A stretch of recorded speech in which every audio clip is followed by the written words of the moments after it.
계속해서 주기도문에 대해서 함께 살펴보고 있습니다. 주기도문은 예수님께서 직접 제자들에게 가르쳐 주신 기도이고 또 기도의 모범이 되어지는 것이기 때문에 우리가 이 주기도문의 의미와 정신을 알고 우리가 습관적으로 하는 것이 아니라 그 의미를 알고 외워야 된다는 것들을 살펴봤습니다. 크게는 4가지로 구성되어져 있고요. 이제 기도문이라고 하는 것은 두 번째, 세 번째입니다. 그래서 위쪽에 있는 3가지의 기도는 하나님 앞에 요청하는 기도, 그리고 뒤에 있는 우리의 필요를 위한 요청은 역시 3가지라고 할 수 있습니다. 그래서 우선순위는 우리가 하나님 앞에 먼저 간구하는 기도를 해야 한다는 것이죠. 우리가 먼저 하나님의 영광과 하나님의 나라, 하나님의 뜻을 구할 때에 우리에게 일용할 양식이 주어지게 되고 우리가 죄가 용서받게 되고 시험으로부터 보호함을 받게 된다라는 것을 이야기하고 있습니다. 그래서 우리에게 가장 최우선 순위의 기도 제목이 되어야 할 것은 이름이 거룩히 여김을 받으시오며 라는 기도라고 말씀드렸습니다. 하나님의 이름이 망령되이 일컫는 이 세상 가운데 우리의 연약하고 부족한 삶을 통해서라도 하나님의 이름을 높일 수 있도록 주님의 은혜를 구하는 기도라고 말씀드렸죠. 두 번째, 나라가 임하시오며 라는 것은 이 세상에는 단 2종류의 사람밖에 없다라는 것을 말씀드렸습니다. 사탄의 통치와 다스림 아래 있느냐, 아니면 하나님의 통치와 다스림 아래 있느냐. 우리는 예수 그리스도로 말미암아 흑암의 권세에서 건져냄을 받아 하나님의 나라로 옮겨지게 되었지요. 그래서 이 세상의 사람들과는 다른 삶을 살 수 있다는 것입니다. 나라가 바뀐다는 것은 통치자가 바뀐다는 것이죠. 그래서 이 세상 사람들은 여전히 자신이 왕이 되어서 자신의 마음대로 정욕대로 살아가지만 하나님의 백성들은 하나님을 왕으로 모시고 살아가는 존재입니다. 오늘 이 기도문을, 두 번째 기도문을 바꿔서 이야기하면 당신의 나라가 오고 내 나라가 끝나게 하소서라는 기도 제목으로 바꿀 수 있다라고 말씀드렸습니다. 결국은 내가 왕이 되어서 내가 판단하고 내 뜻대로 행하는 것이 아닌 하나님의 말씀을 기준으로 살아가는 삶을 살기를 바라는 기도라고 할 수 있는 것이죠. 그래서 이 기도는 또 3가지의 대상을 향한 기도라고 할 수 있습니다. 개인적으로는 일단 내가 그 하나님의 말씀과 다스림을 받아 순종하는 자가 되어지기를 간구하는 성화를 위한 기도라고 할 수 있고, 또 아직 그 하나님의 통치를 받지 않고 있는 그 사람들이 더욱더 많아지기를 간구하는 기도라고 할 수 있고, 최종적으로는 그 약속대로 예수 그리스도가 다시 오심으로 다시는 고통과 슬픔이 없는 하나님의 나라가 이 땅 가운데 임하기를 구하는 기도라고 말씀드렸습니다. 3번째, 하나님의 뜻은 너무나도 성경을 통해 분명하게 드러나 있다는 것을 말씀드렸죠. 그래서 우리가 하나님의 자녀답게 거룩하게 살아가고 또 예수 그리스도를 전하고 고통받고 아파하는 이웃들을 긍휼하게 여겨주고 그들을 돕는 삶을 사는 것이 하나님의 뜻이라는 것들을 살펴봤습니다. 근데 이러한 뜻이 이 땅 가운데 이루어지지 않는다라고 하는 것입니다. 하늘에서는 하나님의 이러한 다스림이 100% 이루어지는 반면 우리가 살아가고 있는 이 땅은 하나님의 통치가 오직 그를 믿는 자들을 통해서만 드러나게 된다라고 하는 것이죠. 그렇기 때문에 우리가 이러한 기도를 하는 것은 하나님의 이름을 거룩하게 여기지도 않고 하나님의 통치를 거부하는 이 땅 가운데서도 하나님의 뜻이 이루어질 수 있게 해달라는 기도라고 할 수 있습니다. 이러한 기도의 예는 예수님께서 잘 보여주셨죠. 그래서 십자가를 지고 가시기 바로 전에 겟세마네 동산에서 기도하시면서 할 수만 있다면 이 잔이 내게서 지나갔으면 좋겠으나 내 원대로 하지 마시고 아버지의 원대로 하소서라고 기도하셨습니다.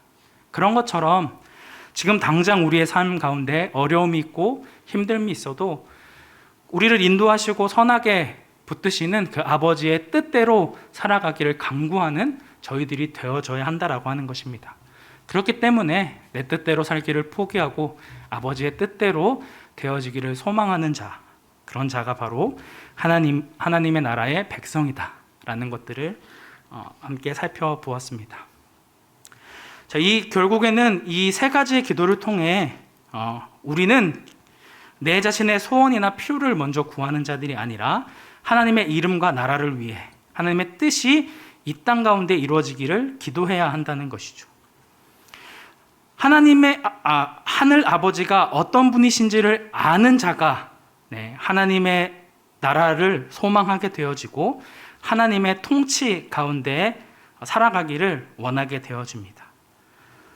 그리고 이 하나님의 나라가 내 마음과 이웃과 공동체 가운데 임하게 해달라고 기도하는 사람이 아버지의 뜻을 구하게 되어진다는 것이죠.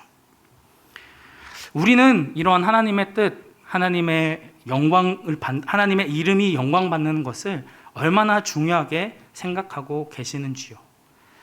내 문제와 필요를 위해서 주님 앞에 기도하러 나왔다가도 나의 기도를 들으시는 하나님이 어떠하신 분임을 더욱 분명하게 알아감으로 내 뜻과 나의 원함을 내려놓고 온전히 주님의 뜻을 강구하는 강북 우리 교회 성도님들이 되시기를 주님의 이름으로 축복합니다. 이어서 등장하는 우리의 필요를 위한 기도 제목이 세 가지가 있습니다. 그래서 아까 전에도 계속 반복해서 말씀드렸듯이 우리의 우선순위가 되어지는 기도는 바로 하나님이 어떤 분인지, 그 하나님의 나라와 하나님의 뜻이 이 땅 가운데 임하기를 기도하는 것이 우선순위가 되어져야 합니다. 그렇다고 우리의 필요를 위한 간구가 절대로 무시되거나 무가치하게 여겨져서는 안 된다라고 하는 것이죠. 우리의 필요에 대한 기도는 우리의 전 인격을 위한 기도라고 할 수 있습니다. 일용할 양식으로 되어지는 것은 우리의 육체의 필요에 대해서 이야기를 하고 있는 것이고, 죄를 사하여 달라는 기도는 우리의 영혼의 필요에 대한 기도입니다. 그리고 시험에 들게 하지 마시고 다만 악에서 구하옵소서라는 기도는 우리의 도덕적이고 정서적인 필요에 대한 기도입니다. 결국 우리의 몸과 영과 우리의 모든 정신에 이르기까지 우리의 필요를 간구하는 이 기도가 예수님이 알려주신 주기도문에 담겨 있다라고 하는 것이죠. 오늘은 우리의 이 세 가지의 기도 제목 중에 첫 번째, 일용할 양식에 대해서 함께 살펴보도록 하겠습니다. 여기에서 이제 우리가 살아갈 때 가장 기본적인 요소가 의식주입니다. 근데 이 의식주 중에 어떤 것이 가장 중요할까요? 아무래도 식이 제일 중요하죠, 그렇죠? 옷은 좀 몇 개 없어도 돌려서 입으면 되고, 잠자리도 사실 중요하다고 할 수 있지만, 제일 중요한 건 음식입니다. 왜냐하면 음식을 먹지 않으면 우리는 굶주려서 죽을 수밖에 없는 존재일 수밖에 없다는 것이죠. 그래서 여기서 등장하는 일용할이라는 이 헬라어 단어는 오늘 먹을이라는 뜻으로 해석할 수도 있고 내일의라는 뜻으로도 해석할 수 있습니다. 하지만 어떤 뜻으로 보든 일용할 양식을 달라라는 이 기도는 두고두고 우리가 먹을 풍족한 그런 양식이 아니라 생존을 위한 최소한의 양식에 대해서 강구하고 있음을 알 수 있습니다. 아침에 일어나서 기도하면서 오늘 하루 먹고 살 수 있게 해달라라는 기도를 한다라고 하는 것이죠. 우리가 하루하루의 삶을 지탱하기 위해서는 밥을 먹지 않으면 안 되는 것처럼 하나님께서 우리에게 은혜로 공급해 주시지 않으면 우리는 살아갈 수 없다라는 것을 인정하는 기도라고 할 수 있습니다. 그런데 여기서 우리는 아주 심각한 질문에 봉착하게 됩니다. 우리 대부분은 하루 먹을 양식 이상의 것을 가지고 있죠. 그런데 왜 예수님께서는 오늘 먹을 양식에 대해서 기도를 하라고 말씀하시는 것일까요? 네, 지금 냉장고에서 지금도 여러 음식물들이 썩고 있습니다. 네, 뭐 한 달에 한 번 정도 이렇게 뒤지다 보면 음식물 쓰레기가 너무 많이 나온다라고 하는 거예요. 그죠? 네, 이게 그림이 잘 안 보이실 수가 있는데, 이게 그 하루에 배출되어지는 이 음식물 쓰레기가 점점 더 늘어나고 있다라는 것들을 살펴볼 수가 있습니다. 그래서 전체 음식물의 7분의 1이 버려지고 있고 연간 18조 원이 낭비가 된다는 것이죠. 그래서 18조라고 하면 가늠이 안 되니까 제가 공을 붙여봤습니다. 결국 우리는 우리나라에서만 하루에 490억 원의 음식물 쓰레기를 버린다는 것이죠.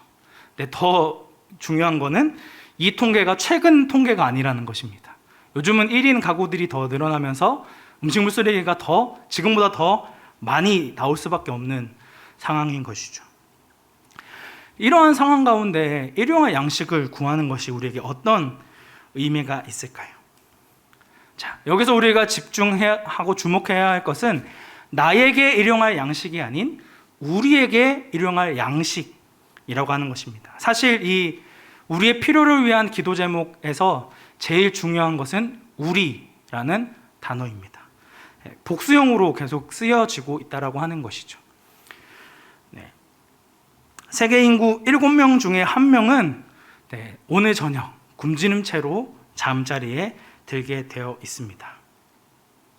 오늘 나에게 일용할 양식을 주소서라고 기도했다면 나와 내 가족이 먹을 양식만 있으면 됩니다. 하지만 오늘 우리에게 일용할 양식을 주소서라고 기도했기 때문에 우리 가운데 이러한 일용할 양식이 없는 사람들이 누가 있는지를 살펴보아야 한다라고 하는 것입니다. 우리 주변에 물론 이제 우리나라도 굉장히 생활 수준이 올라갔기 때문에 이런 사람들이 설마 요즘에도 하루 먹을 게 없겠어? 라는 생각을 가질 수도 있지만 우리 주변에 그런 사람들이 실제로 있다는 것입니다. 그래서 일용할 양식을 구걸하는 노숙자들을 쉽게 만날 수 있게 된다는 것이죠. 우리들에게는 한 끼 먹는 것이 그렇게 큰 문제가 아닐 수 있지만 먹을 것이 없어서 걱정하며 살아가고 있는 사람들에게는 이러한 한 끼의 식사가 굉장히 큰 문제이고 절박한 문제일 수밖에 없다라고 하는 것입니다. 그리고 그들이 우리가 돌보아야 할 형제요 자매라고 하는 것이 우리를 참으로 불편하게 한다라고 하는 것이죠. 이처럼 일용할 양식이 없는 이런 사람들에 비해 우리가 하고 있는 기도는 얼마나 사치스러운 기도인지를 되돌아보아야 한다라고 하는 것이죠. 그렇다면 우리가 하나님 앞에 일용할 양식을 구해야 하는 사람으로 우리는 어떤 것들을 간구해야 할까요?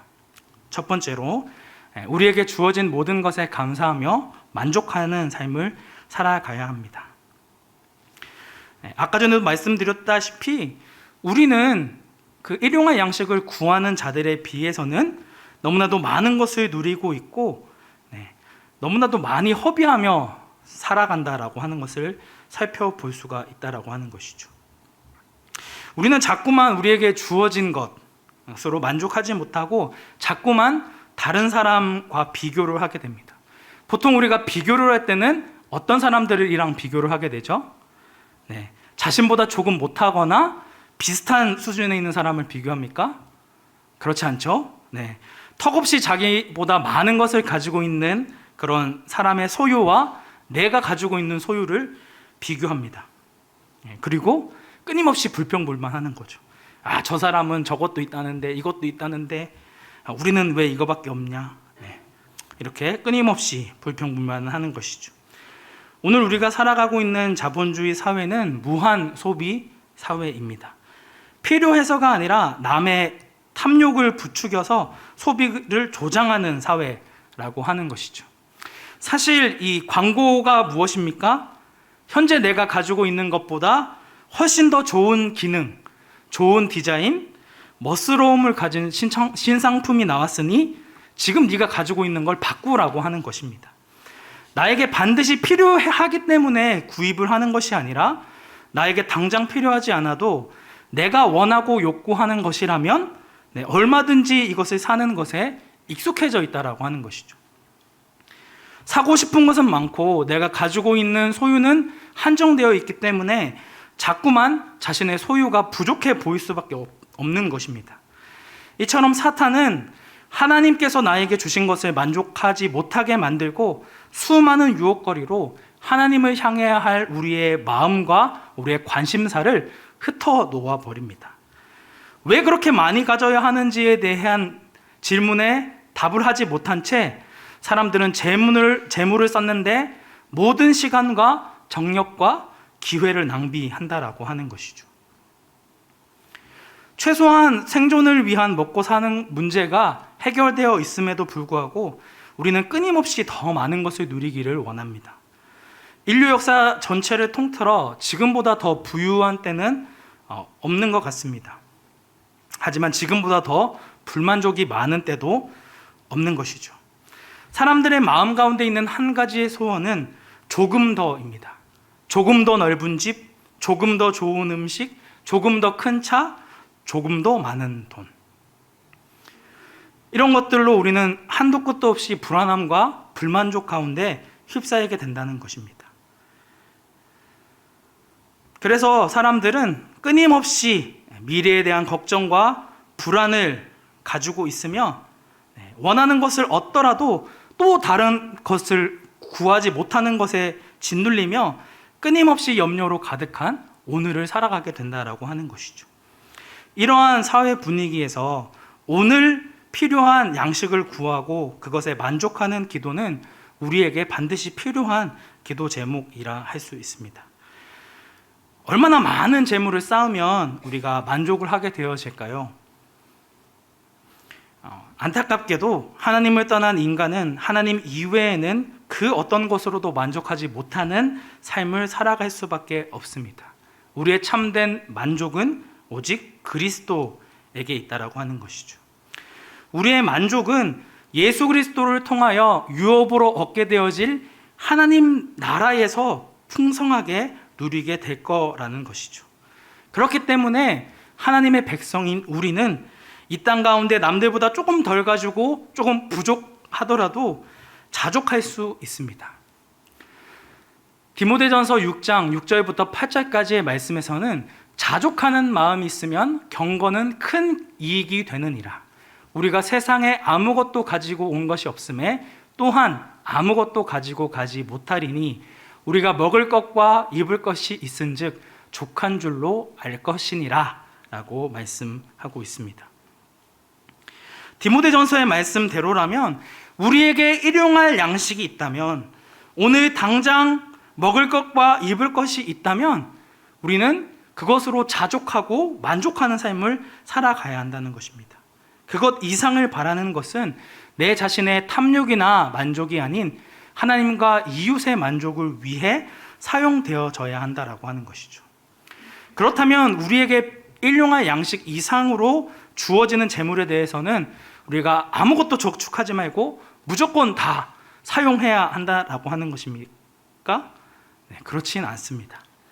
하지만 주님께서는 적극적으로 재물을 쌓아두라고 가르치십니다.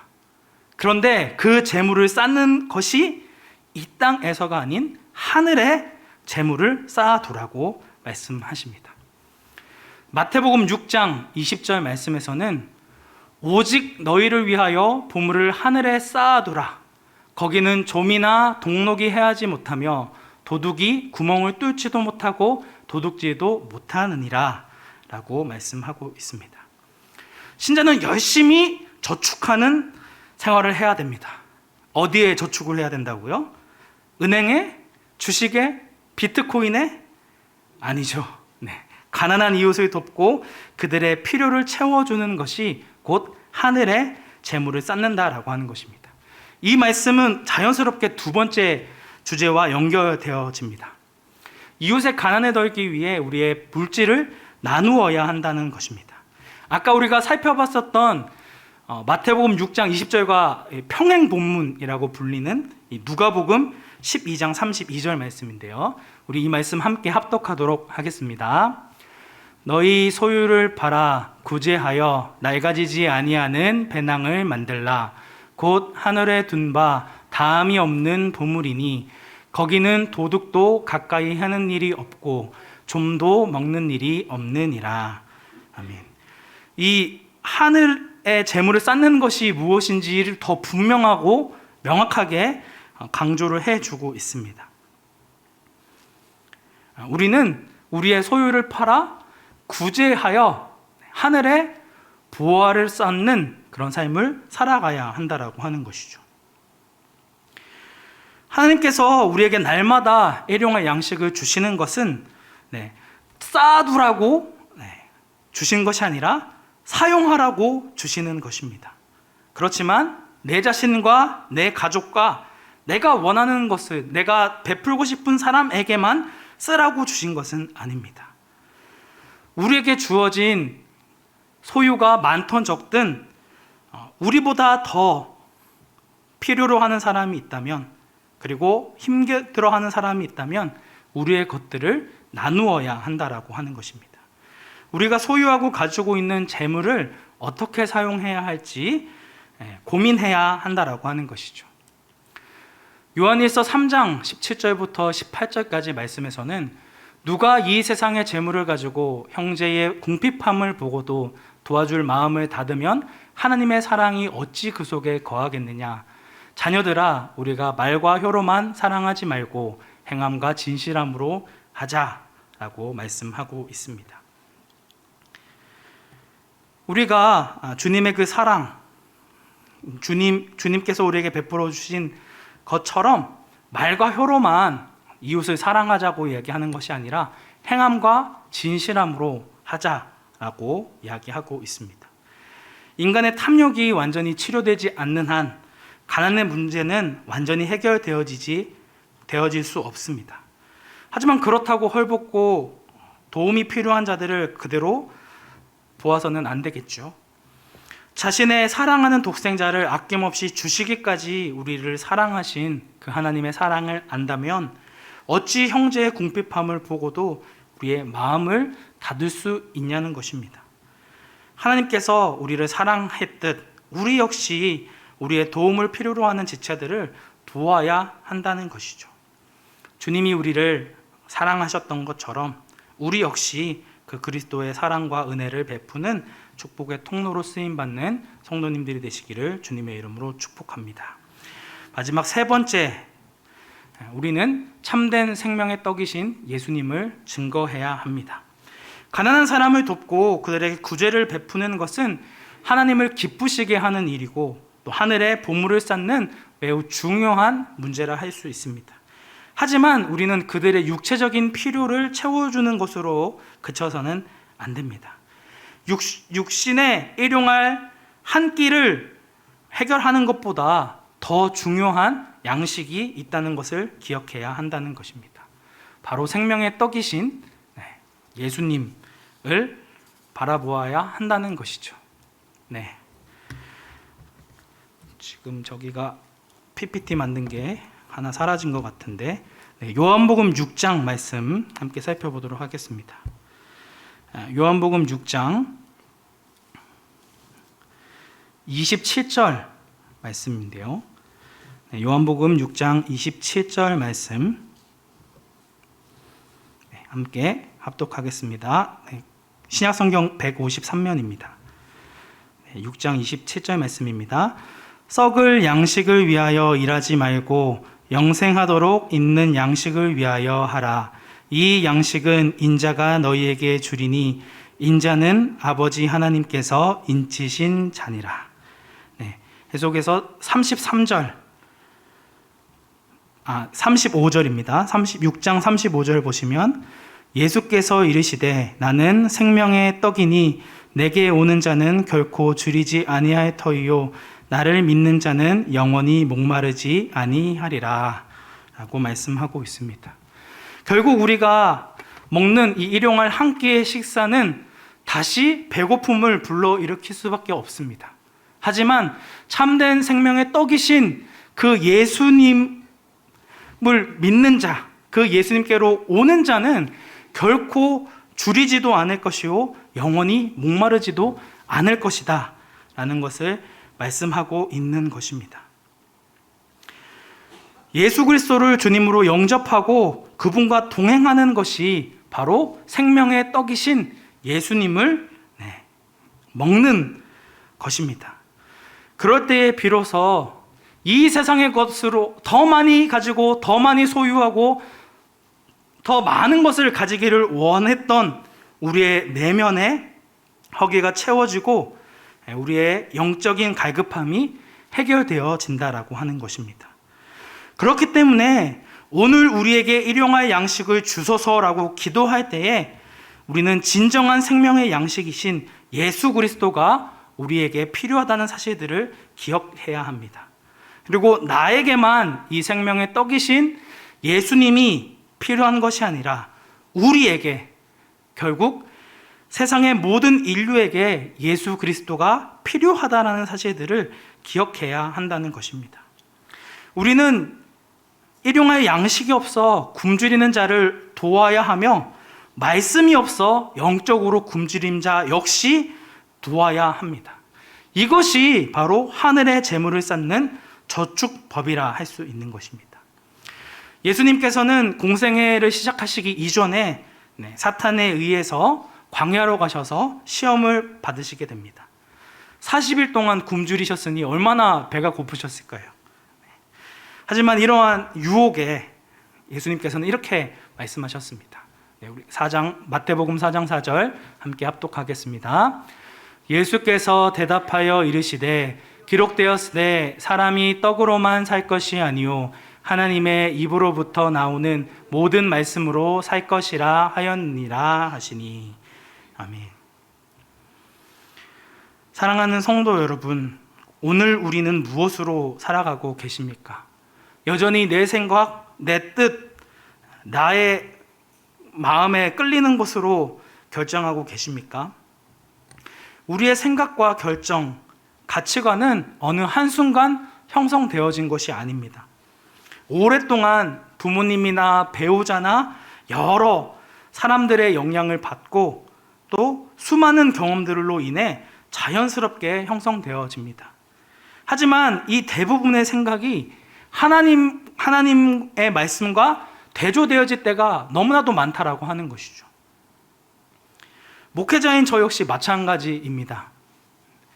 하나님의 말씀을 온전히 순종하기보다 어떻게 하면 이 말씀을 잘 피해갈 수 있을까라는 그런 마음이 우리 가운데 있다는 것이죠. 그렇기 때문에 우리는 참된 생명의 떡이신 그 주님께서 주신 말씀을 매일매일 먹어야 합니다. 그 말씀을 통해 매일매일 교훈을 받고 책망과 바르게 함과 의로 교육함의 과정이 우리를 굳어져 있었던 우리의 가치관과 생각을 바꿀 수 있다라고 하는 것입니다. 사랑하는 성도 여러분, 우리는 하루의 필요를 주님께 온전히 의지하고 그분의 체험을 받으며 살아가야 하는 연약한 존재입니다. 하나님이 우리의 크고 작은 모든 필요를 공급해 주시는 분임을 믿고 의지해야 한다는 것이죠. 그렇기 때문에 우리는 일주일에 한 번 아니면 공예배 3번에만 주님을 찾고 주님을 바라보는 것이 아닌 매일매일의 삶 가운데 매 순간순간 하나님을 의지하고 하나님을 찾아야 하는, 살아갈 수 있는 존재라는 것을 잊지 말아야 한다는 것이죠. 우리는 매일매일 식사를 할 때마다 주님, 이 모든 것이 주님께서 공급해 주신 것입니다. 주님께서 우리에게 주시지 않는 것은 아무리 좋아 보여도 아무런 의미와 가치가 없습니다 라고 고백하며 날마다 주님의 말씀으로 주님의 인도하심을 받는 삶을 살아가야 한다는 것이죠. 우리는 이 땅에서 당장 먹을 한 끼의 떡을 위해 다른 사람보다 더 풍요로운 삶을 살아가기 위해 부름받은 자들이 아니라 하나님의 말씀으로 살아가도록 부름을 받은 자들입니다. 날마다 주님이 공급하시는 힘과 능력으로 우리에게 주어진 것에 감사하며 도움이 필요한 가난한 이웃들을 돕고 하나님의 말씀을 가까이 하고 묵상함으로 우리의 영혼을 더욱 주님께로 향할 수 있는 우리 강북 우리 교회 성도님들이 되시기를 주님의 이름으로 축복합니다.